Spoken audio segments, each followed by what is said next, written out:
You space bastard! You killed my pan! So I'm continuing my reviews of, best of the year movies, and Foxcatcher has been in the awards talks for quite a while. It was nominated quite a bit for the Golden Globes. I don't think anybody won. I guess I could check real quick. It's nominated for 5 Oscars. So yeah, it was nominated for both the Golden Globes and the Oscars. Nominated for some acting roles for Steve Carell in the lead role, and Mark Ruffalo for supporting. And so for the Oscars, it was also nominated for some makeup, screenplay, and directing for Bennett Miller. And so yeah, I was definitely want to check this out. The trailer makes it look really good and intense thriller. So, as directed by Bennett Miller, he previously did Moneyball, which again had a lot of Oscar buzz around it with Brad Pitt and everything. And before that, he did Capote, which also had some acting nominations. So he's kind of known for that. It looks like he knows how to make a good movie and maybe direct some people to some really good performances. So, and this is actually based on a true story again, just like his previous movies, Moneyball and Capote. And this time it's following the main protagonist is going to be Mark Schultz, played by Channing Tatum, who is like an all-American wrestler. Him and his older brother, Dave Schultz, played by Mark Ruffalo, they're together like some of the most highly decorated wrestlers in history. They won a ton of like NCAA national championships. Then they both won gold medals in Los Angeles for wrestling in 1984. They both won golds. They'd both won multiple world championships. So they're extremely good. And it starts off with Mark Schultz, and he just kind of lives alone in an apartment. There's not very much. It seems like he has a pretty boring life. There's not really much going on in his life. He does like a speech at a school to some elementary kids, and just all kind of sad. It seems like he has doesn't really have much to live for other than his wrestling. And then they kind of show him go into some practicing with his brother Dave.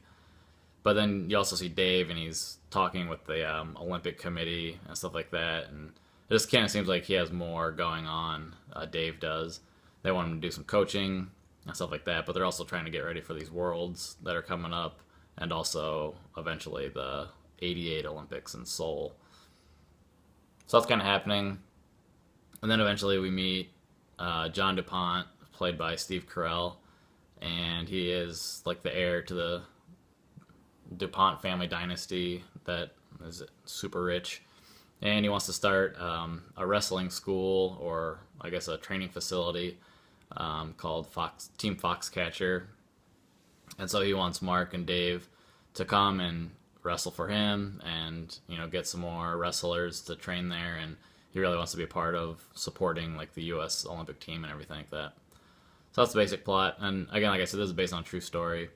And eventually Mark does go out there, and he gets kind of seduced into a bit of the lavish lifestyle that DuPont kind of offers him, but it's not shown in a very glitzy or glamorous way. Eventually, Dave also comes out. He just can't refuse the money that's being offered to him, but he does come out with his whole family and stuff like that. And his wife is played by Sienna Miller. I actually didn't even recognize her. She's also in American Sniper as the wife, interestingly enough. But I haven't really seen her much in anything other than like Layer Cake back in the day and Factory Girl. She always kind of transforms into whatever role she's playing. But so basically Steve Carell, Channing Tatum, and Mark Ruffalo are just the main characters throughout. And there is a scene or two with John DuPont's mom, played by Vanessa Redgrave. But this is a very, very slow-paced film. It's just like a brooding drama There's not much action. Even the sports scenes, the wrestling is good, but it's not like super action packed or anything like that. It's much more about the relationships that are happening, and we really get that, Mark is living under the shadow of Dave, and they say that multiple times, and then you have the fact that John DuPont is kind of trying to get out of the shadow of his mom, who's pretty overbearing and doesn't want him to be involved with wrestling at all. She has all of a trophy room full of horse breeding awards, and I'm guessing through breeding and racing or whatever they do. So yeah, he's trying to get out of her shadow, and it's just kind of all about these relationships and how they go south, because eventually things do turn pretty tragic. So I guess that's the plot. I don't want to ruin the end. I had quite a bit of suspense throughout the film, especially as it started getting more and more towards the end, because I knew something was going to happen, but I actually didn't know the full details of what happened. I just knew it was a true story. It was about this wrestling. John DuPont, this big, wealthy heir to this fortune, starts a wrestling team, and something eventually really bad happens. But I didn't want to look into the story, the real story, because I didn't want to ruin it. And so it was pretty suspenseful for me, not knowing exactly what was going to happen. And it is pretty intense when it does happen. So that was good for me, but I don't know if it would be ruined or not, or what the feeling would be like for somebody that knows the whole story. I don't know how it would change. Or maybe on a second viewing, what my feelings would be after knowing the ending and stuff like that. So that's kind of one interesting thing. I'm giving it a 3.5 out of 5. It's getting a lot of praise for its acting, which I totally agree with.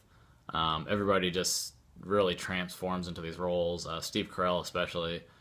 A lot of that's makeup. He looks completely different than what you'd expect. And we're used to seeing him being funny, like in the 40-Year-Old Virgin or in The Office or whatever it is.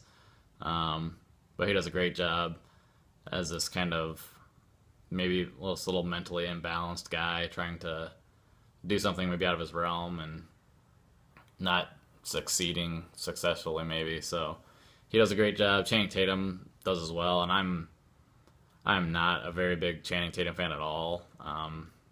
I guess I haven't seen a ton of his movies either. He was okay in Stop Loss. It's probably the one movie of his that I like. It's a movie about coming back from war. And he's funny in 21 Jump Street, so I'll give him that.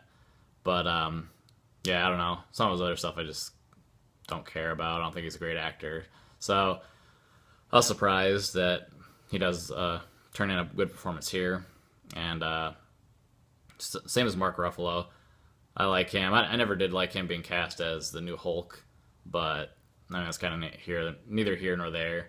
He does a great job here as Dave Schultz, and they all have their own really interesting kind of mannerisms, and you have to assume that they really are embodying these real life people, and especially Channing Tatum. Like I don't know if they did they obviously did makeup like on his ears to give him cauliflower ear, and he has kind of a bigger jowls, and he just walks his arms are really stiff, and it's just really interesting. And Mark Ruffalo is kind of similar because they're older. I think Mark Schultz is supposed to be about 27, and Dave is a little bit older, almost a year and a half older, so he's got to be 28, 29. But you can just kind of tell their bodies are just kind of worn out from all this wrestling. And apparently they went through a ton of training, both Mark Ruffalo and Channing Tatum together, just were, really, really went through the ringer to train and really look like professional, top athlete wrestlers. And it comes off. It really works. So, yeah, great performances. I don't know if anybody will win an Oscar for this. I think nominations are deserved, maybe not wins. And I haven't seen a lot of the other movies like Imitation Game, Benedict Cumberbatch, or Eddie Redmayne and Theory of Everything, or even Michael Keaton and Birdman. I haven't seen those, but I have a feeling those will win before like Steve Carell. Um, Probably the biggest like knock on the movie is that it's just really quiet. It needed some more music, or more music in the score. It's just multiple lengths of time throughout the movie, just very quiet, and I guess it gives it a very like realistic feel because you're not gonna be hearing music in real life, but at the same time, I don't want to watch a documentary, or I don't want to see like a video of actual people. I want to see something cinematic. So it was missing music, I thought, and I don't know.